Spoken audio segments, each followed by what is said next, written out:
ladies and gentlemen, the story you are about to see is true. The names have been changed to protect the innocent.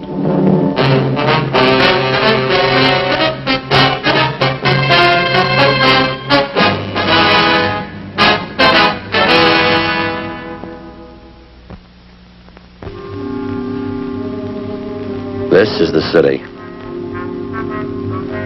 Every 24 hours, a little bit of everything happens. 2 million people make a lot of history in one day. They write it all down and file it away. Some of it's important, some of it isn't. Business, industry, government. You buy a 3-cent stamp or an oil well. They keep records on all of it. Progress, money, success, and failure.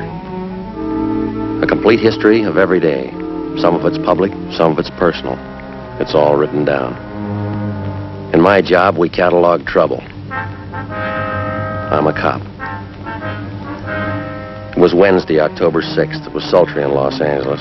We were working the day watch out of homicide. My partner's Ed Jacobs. The boss is Thad Brown, chief of detectives. My name's Friday. It was 10:45 a.m. when we got to the Ortega Hotel. A 30-year-old man had disappeared suddenly. We'd uncovered evidence of foul play. The list of suspects was narrowed down to one man, the last person to see the victim alive. We traced the suspect for months. The break finally came. We found him.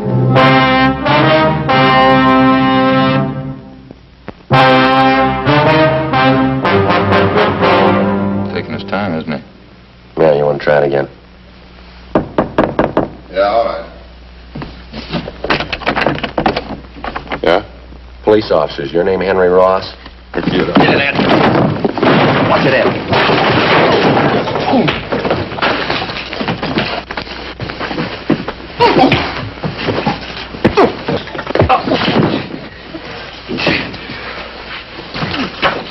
Hands behind your back, both of them.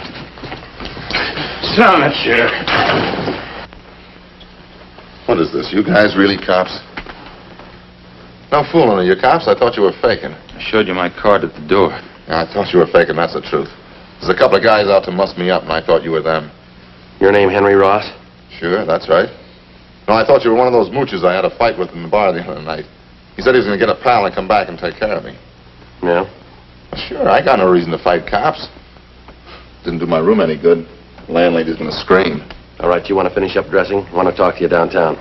What's it about, officer? Missing person. We'll brief you when we get downtown. All right with me. Would you take these cuffs off, please? Kind of hard to dress with them.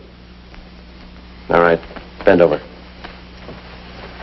I don't know why you have to slap cuffs on me. I didn't know you were cops. Mind if we check through your things, Ross? Huh? Why? Mind? Oh, go ahead if you want. I got nothing to hide. If you spoke up at the door, there wouldn't have been this fight. I thought you were that mooch in the bar and his friend. Thought you were looking for trouble. All right, mister, you about ready to go? Oh, I'd like to brush my teeth first, if you don't mind. Got a mouthful of cotton this morning. Where do you keep your toothbrush? Over here, I'll get it. Never mind. All right.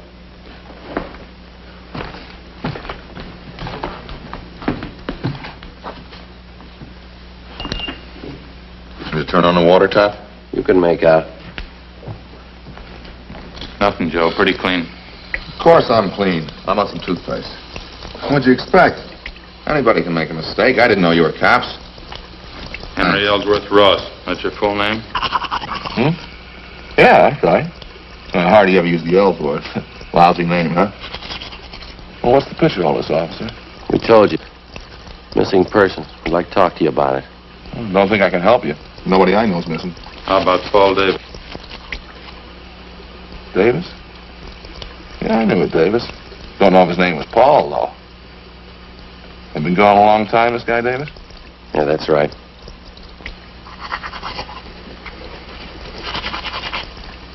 Was something wrong, you think? Yeah, we figure murder.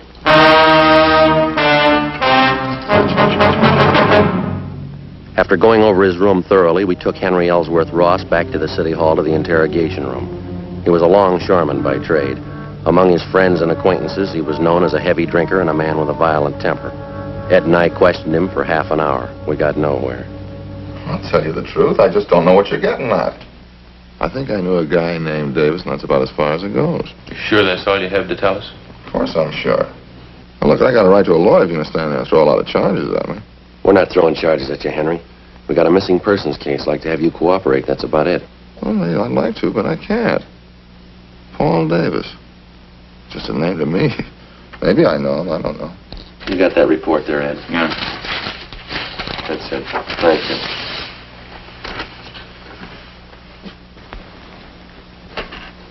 According to his wife, Paul Davis left Los Angeles by auto a little over 4 months ago. He was driving up to Oakdale, California to take a job with the dairy company. He never got there. He's been missing ever since. And what's the pitch? Well, all we've been able to find is Davis's car. 36 Ford Coupe. 7 Tom 7972. Was sold a month ago up in Lodi, California, but Davis didn't sell it. A man by the name of Carter signed the pink slip at the time of sale. Henry Carter. Sorry, it doesn't mean anything to me. Well, this Carter made it look like Paul Davis had signed the Ford over to him. We checked it out. Davis's signature was forged. That's all. Supposed to have something to do with me? Did you ever use the name Henry Carter? Of course not. Ross, that's the only name I go by. You never had your name changed? No. You never used an alias? I told you no. Wonder if you'd mind taking a look at this here. What's it got to do with me? That's the pink slip to Paul Davis's car, Henry. Now, these signatures on the back, transfer of ownership, you recognize either one of them? Paul Davis and Henry H. Carter. Well, just names to me. Why, am I supposed to recognize something? Should, yeah. Why? The signatures are both in your handwriting. How about it, Henry? How about what? I don't know what you're talking about. You trying to give me the treatment? What's it all about? We're trying to locate Paul Davis. I'm not even sure I know the guy. Now, look, I think you better level, Henry. Our handwriting man checked both the signatures. It's your writing. Well, maybe better get a new handwriting, man. I never saw that slip. I never wrote those signatures. Anybody can copy handwriting. I got something else for you here. I'd like to have you check it over, Ross, see if you can identify it. What is it? It's a letter. Take a look at it. Mean anything to you? No, nothing.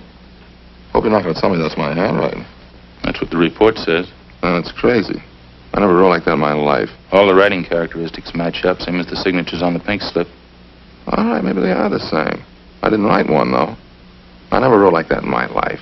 Look here, I'll show you. No, that's all right, Henry. Ed, you want to pull the package from R&I? Yeah, okay. I don't savvy one bit of this, Sergeant. How about laying it out for me, huh?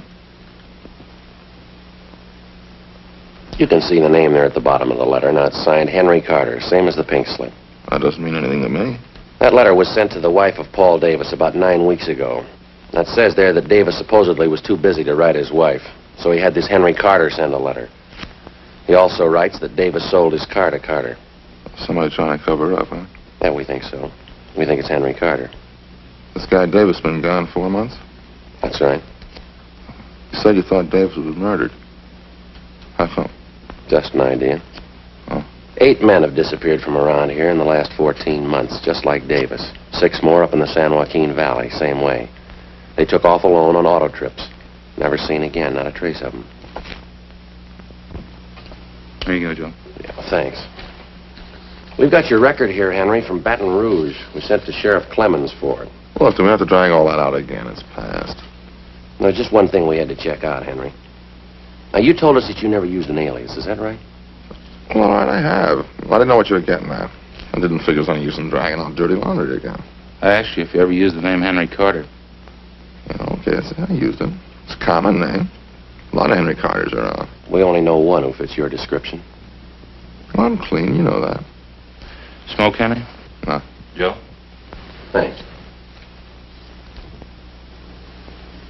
Yeah, let me have one, huh? Sure.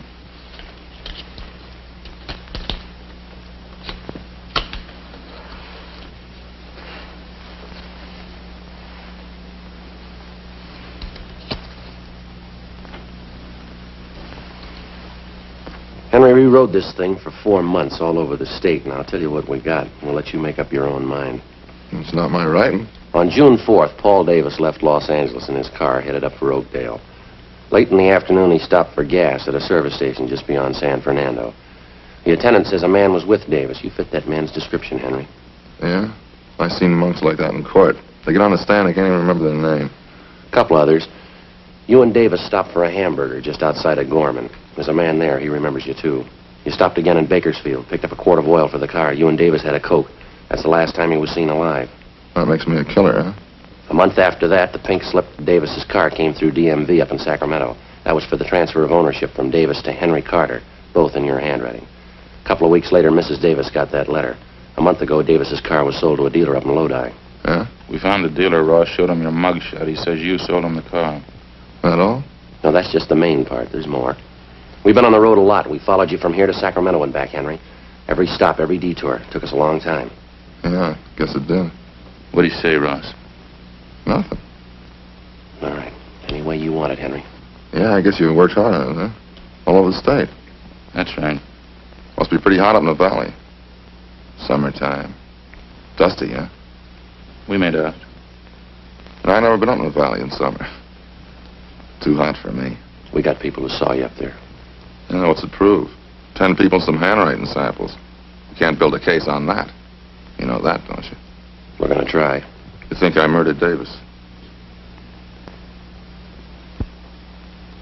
You, Sergeant? Yeah?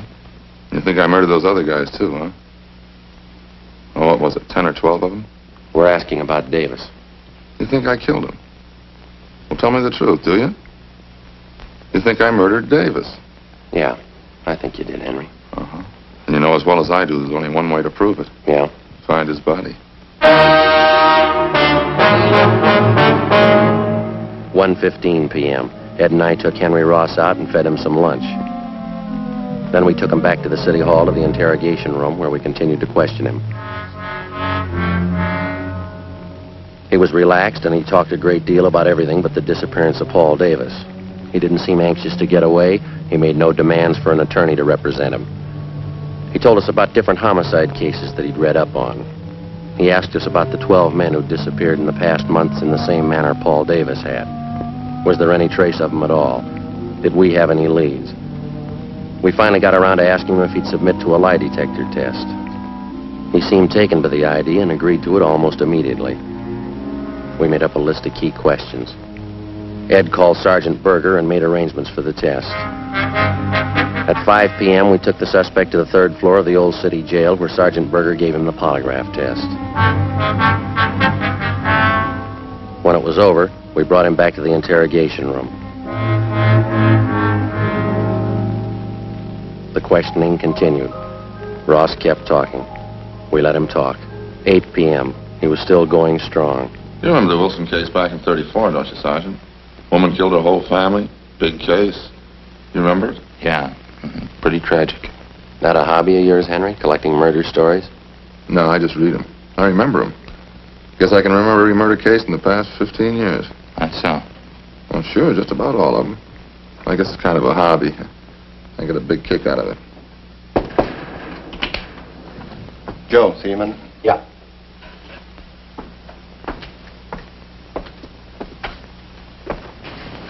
Berger over in the polygraph room just called. What'd he say? They found 16 positive reactions on Ross. Thanks, Bates.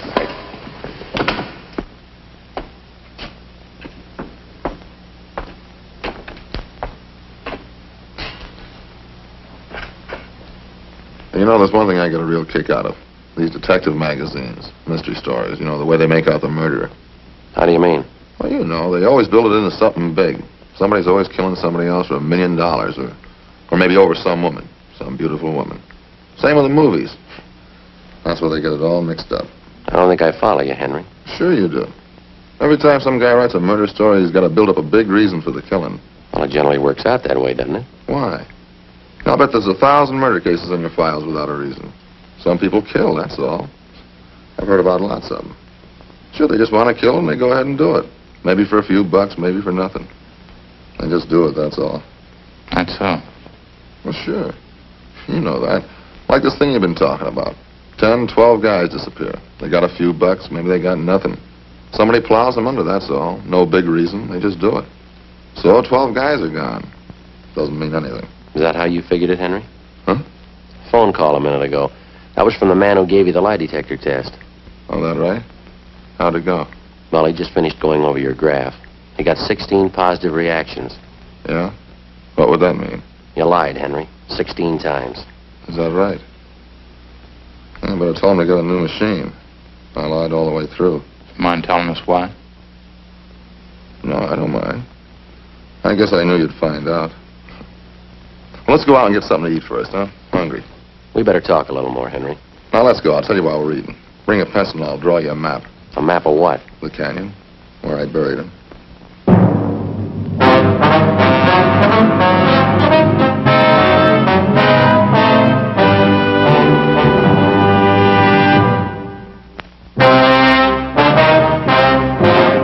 Ed and I took Henry Ross out to get him something to eat. At his request, we went to Helga's health shop. It was almost closing time. Ross got himself a salad, molasses bread, yogurt, a vegetable burger, and some grape juice. Ed and I settled for a Swiss cheese sandwich and some grape juice. Vegetable burger and beets, huh? Sure smells great. Yeah, I can't take those beets too well. They repeat on me. Not me. I can eat anything. Salt and pepper?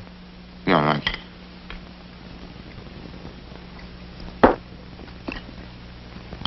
You know, I haven't eaten much today.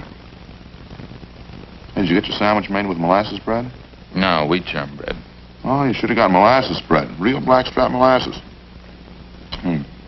Smell it. Nice and fresh, huh? Oh, you know, this yogurt really sharpens up my appetite. Food tastes great, huh? Want some saccharin, Joe? Yeah, thanks. We brought a pencil along, Ross. Want us to start making notes? Good time as any, I guess. You know, the whole thing comes right back to what I was trying to tell you there in the office. Well, what's that? Well, you know about the phony mystery stories. And every time there's trouble, there's a big reason behind it. Phony, that's all. Yeah? Sure. This Paul Davis, for instance. Well, I guess I knew you'd find out. I knew this morning when you picked me up. I knew you had it figured. Must have been a big job, huh? Finding me. Pretty big, Henry, yeah. A lot of mileage. How'd it happen? Well, there again, it's just what I was saying. There's no reason behind it. I needed a few bucks, and this Davis came along. I guess he was it. So you want to pass me the salt? There you are. Where'd you meet Davis, Henry? Well, I was hitchhiking out in Ventura. Not a dime in my jeans. I was going up to Maricopa. Thought I had a job up there. Well, this Davis came along and picked me up. You ever know him before that? No, a stranger. Said he was going to Oakdale and be glad to give me a ride. Go ahead. Well, I think we stopped for gas up around San Fernando, and I saw that he had a few bucks in his wallet. I guess that's when I got the idea. About what? Killing him. Maybe that gives you an idea what I was talking about. You don't need any big reason to kill somebody. Davis had 18 bucks. Suppose I told that to a writer. Somebody killing a guy for 18 bucks. Wouldn't make much sense, huh? You tell you to never sell. You need $1 million. Beautiful woman. Good motive. Where'd you kill him, Henry? Outside of Bakersfield. Little canyon there.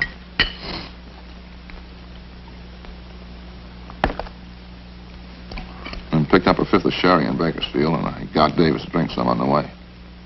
Say, would you pass the salt again? Yeah. Here you are. Lettuce is no good without a lot of salt. How'd you kill Davis, Henry? Funny thing. He drank some of the wine and got a little sleepy. That was just outside of Bakersfield, and it was dark by that time. Spotted this little canyon, and I figured it was as good a place as any. Yeah? Well, I got him to pull off the road, and we had a few more drinks, and I spotted this little shack out there, out in the middle of nowhere. Exactly where was this, Henry? Well, I can show you. Maybe 2 miles north of Bakersfield. We got to the shack and finished the wine, and then we went to sleep. Both of you? That's where the funny part comes in. Well, I guess I killed Davis, all right, but I didn't mean it. Oh, get a whiff of that, will you? I think those monks would figure out some other time to clean up except when people are eating. They'll be through in a minute. How do you mean, Henry, you didn't mean to kill him? You already told us you had the idea. Sure, I had the idea. Well, let me explain it, then. Well, we both went to sleep in this shack, Davis and me. Guess that must have been about 9 o'clock that night. Just don't know what it was. Maybe the wine, I guess, and I started having nightmares. Huh? Yeah. Henry, this part sounds like a story, but it's the truth. I had all these dreams. I woke up, but they were still there. What's that? On faces. That's all I could see. The air was full of faces. I guess I was really still asleep. Yeah, go ahead. Well, I picked up a 2x4 and started swinging at them. Faces. Funny thing, I knew every one of those faces. How do you mean? People I killed. There's only a dozen of them, really, but it seemed like there were hundreds of them. All around in the air. Grabbed a 2x4 and started swinging. I was cold and I was sweating at the same time. I kept swinging. Then I saw Davis. Swung hard. Kept swinging. He didn't even make a sound. Eyes closed. Kept swinging at his head. When I came to, there he was, lying on the floor. Seemed to take those other faces away. They didn't bother me after I killed Davis. What'd you do with him, Henry? Oh, I pulled him outside the shack, dug a hole, and buried him. Burned his clothes, took his car and money, and drove off. I'll show you if you like. Where I buried him, I mean. How about those other men, Ross? These faces you saw. Yeah, I wonder if I can get some more of that juice. Sure looks good. Oh, sure. Here, take mine. I haven't touched it. What about it, Ross, the other men? Well, I don't recall them too well. It's what you said in the office. 10 or 12 of them. A couple in Sacramento and the others down through the valley. Like I say, no big reason for killing any of them. Just happened that way, that's all. What'd you do with them, you remember? In general, yeah. There's one of them, though, that stands out. A guy by the name of Slattery. Some kind of salesman. A real crybaby. Where'd this happen? Only he picked me up in his car outside of Chowchilla. It was nighttime and he was feeling pretty good. I made him stop on the side road and hit him with a piece of angle iron. Cried like a baby. Buried him in the field. He was one of those faces I saw. Shows you how psychology works, huh? Yeah. What'd you do with his car? Slattery's, I mean. I drove it down to Mexico and sold it there. Guess that's what I should have done with Davis's car, huh?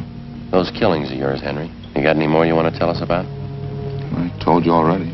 10 or 12 of them. They're pretty much the same. When was the first one? Oh, maybe 18 months, 2 years ago. First one wasn't any harder than the last. Just like I was telling you before. Yeah. You know, everybody builds up murder. It's supposed to be a big thing. Hard to do. All those phony stories. Might hit a guy a couple times with something. That'd be it. A real small thing.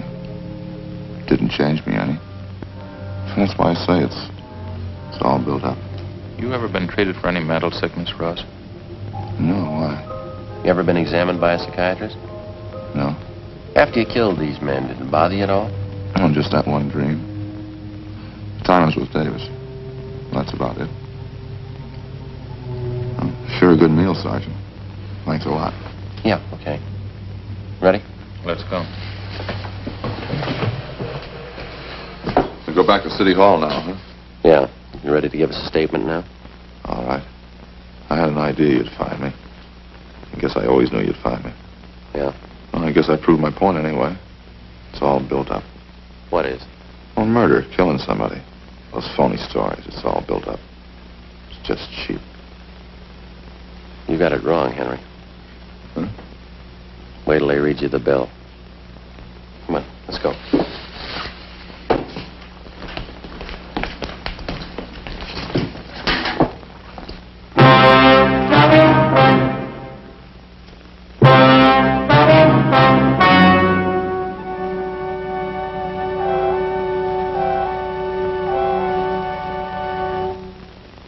On January 7th, trial was held in Superior Court, Department 86, City and County of Los Angeles, State of California. In a moment, the results of that trial. The suspect was tried and found guilty of murder in the first degree.